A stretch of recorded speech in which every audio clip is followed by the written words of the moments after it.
Brian, you guys had some close calls during the regular season, including the LSU game, Auburn, Florida. What has made you guys, which have been dominant in the postseason, these two games? What has been the difference? Why have y'all been so much better in these last two games than you were maybe in some games in the regular season?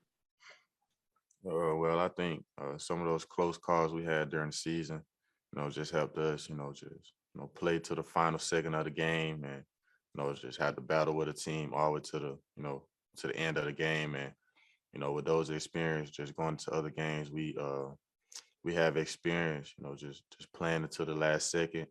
So we know we're comfortable with, coming from behind, playing from behind 7 to 10 points and also just playing a full game and getting a team's best out of them for 60 minutes. So that's kind of helped us go into bigger games and kind of expect teams to play us for a whole 60 minutes, and we just had to prepare to have to play full games and we'll get every team's best for the full game. Okay, our next question will come from Ryan Hennessy. Ryan, go ahead. Hey, Brian, thanks for your time. Obviously, the lights are really bright for the biggest game of the year right now, but I feel like it's a little bit brighter for you after the game that you had in the semifinals. Do you embrace that pressure after the monster game you have, especially with a defense like this, and kind of say, bring it on to Georgia's defense? Don't really brace the pressure, only because it's not like it's nothing I've not seen before. I've seen his team, I've seen his defense before. Also with these lights shining bright, I also been under these lights before, multiple times. So, I have experience, playing, games like this under these lights and against teams like Georgia. And, with me already, seeing Georgia playing them one time this season, I kind of know what to expect from them. I know what kind of personnel to expect from them. So it's not, any more pressure than how it was when I played them in the SEC championship game. Next question will come from Andrea Adelson. Go ahead, Andrea. Hi, Brian. Thanks for doing this. As one of the handful of players who experienced the national championship game against Georgia a few years back, just wondering what you remember most about that game, aside from 2nd and 26, and whether that experience has helped lead to this moment in terms of knowing the possibilities of what you guys can accomplish. Well, really, the experience with that game just helped me just understand just, the competition level with, just Alabama and Georgia football. And if you put, Alabama and Georgia football on this big stage, national championship game, usually that's what it'll come down to. It'll come down to two teams, brawling, fighting to the end.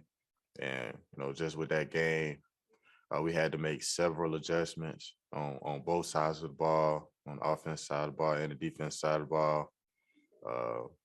I think I remember during that game, Najee got a chance to step up and play a big role with some carries in the game as a freshman.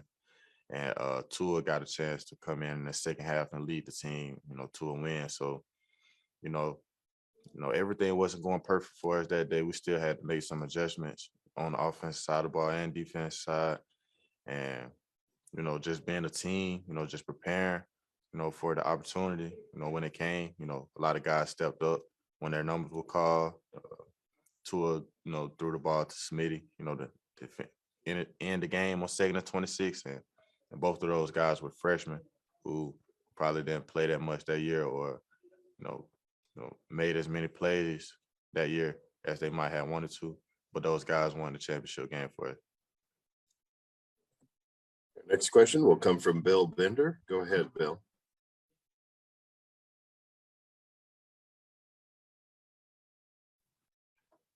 Yeah, Brian, there's always questions asked this time of year about how long Alabama's kind of hold over the sport will last. I mean, what is the common thing you've seen year to year from the inside that has made this program so successful?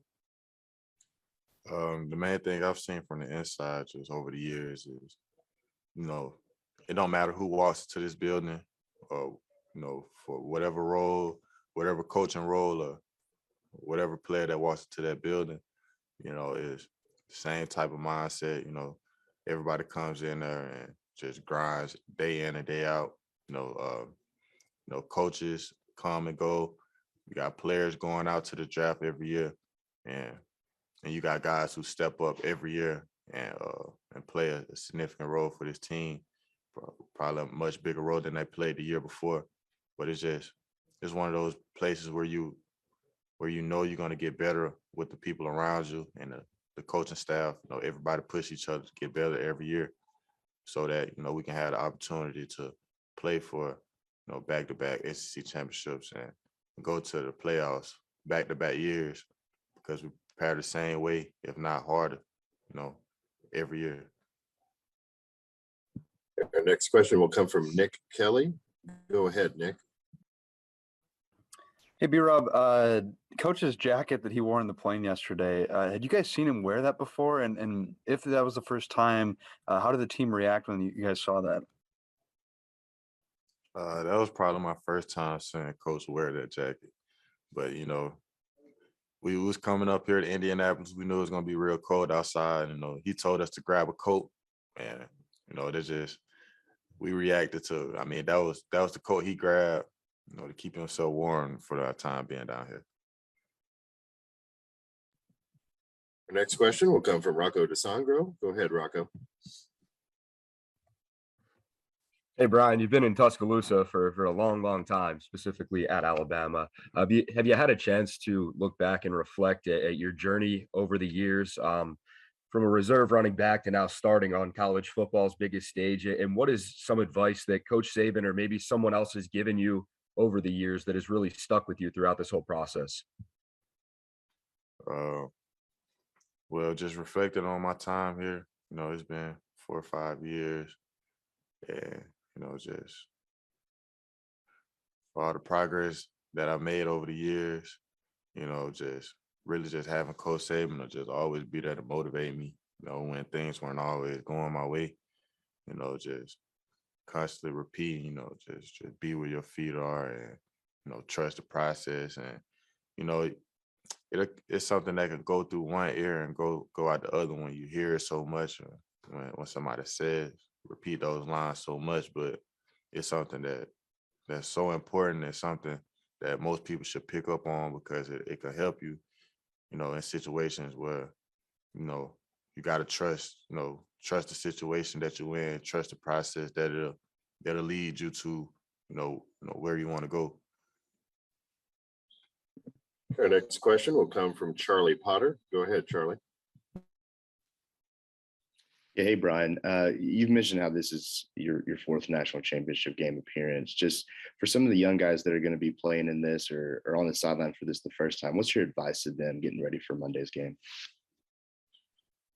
My advice to some of the young guys playing, this is the biggest game of their career, yet. And I don't want those guys to not be prepared for it. I want those guys to be as prepared as they possibly can for it, because, it's a big stage,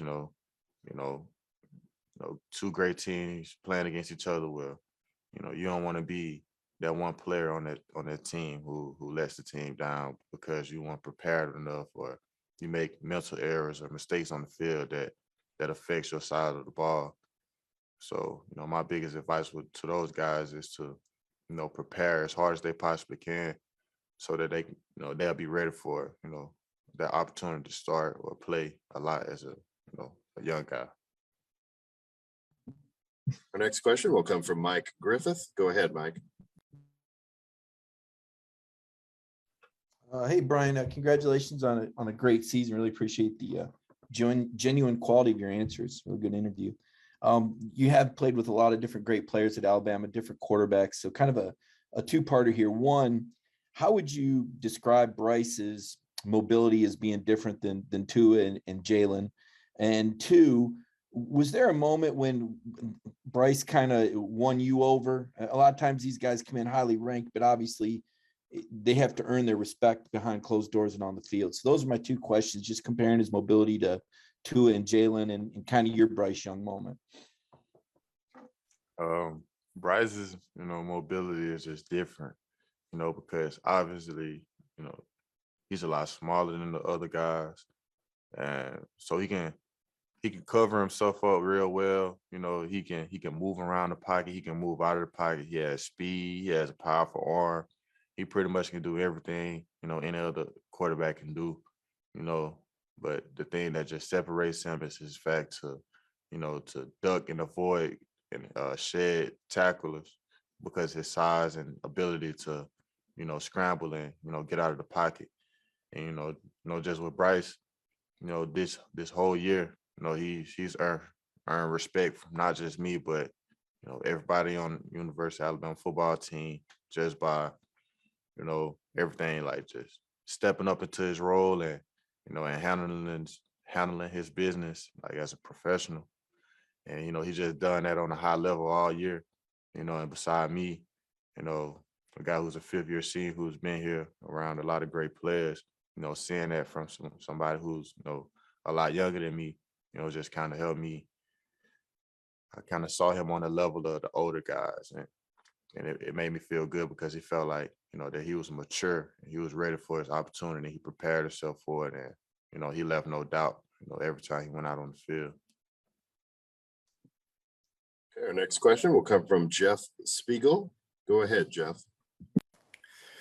Brian, speaking of things that, that Bryce can do everything, the last couple of games where he's made those pitches to you, is that something you guys worked on as far back as off-season workouts, or did the first time that happened in a game or in a practice, did that take you by surprise? And that's just not something you see every Saturday on the football field.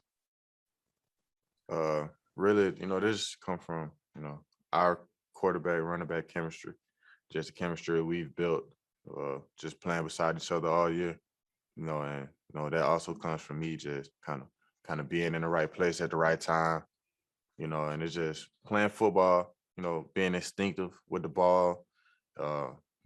When I notice he is in trouble, I try to, make myself present to where we can, kind of make a play to fix the situation we're in. And, he has his eyes open. He scans the field, well. So if he ever gets in trouble and I'm anywhere near him, he'll try to find a way to just get me a ball to just gain some positive yardage, out of, what have been a negative yard play. And, there's just playing instinctive football, just, us just out there just playing, just when everything don't go your way, we just sometimes you got to find a way to just, fix the situation. So that's kind of where that comes from. We have time for one final question. We'll go to Melinda Adams. Melinda.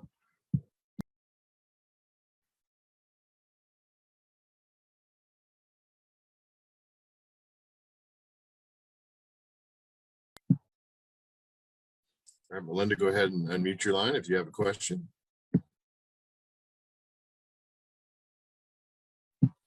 All right, we will go to Haley Sutton for the final question. Haley, go ahead.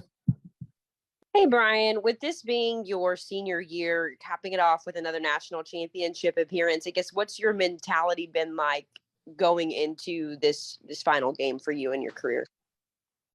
My mentality is just, just I want to lay it all on the line for my team, for my school.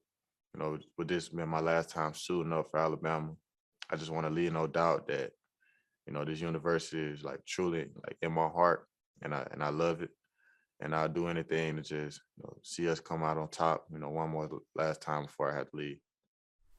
Medical Properties Trust, at the very heart of healthcare.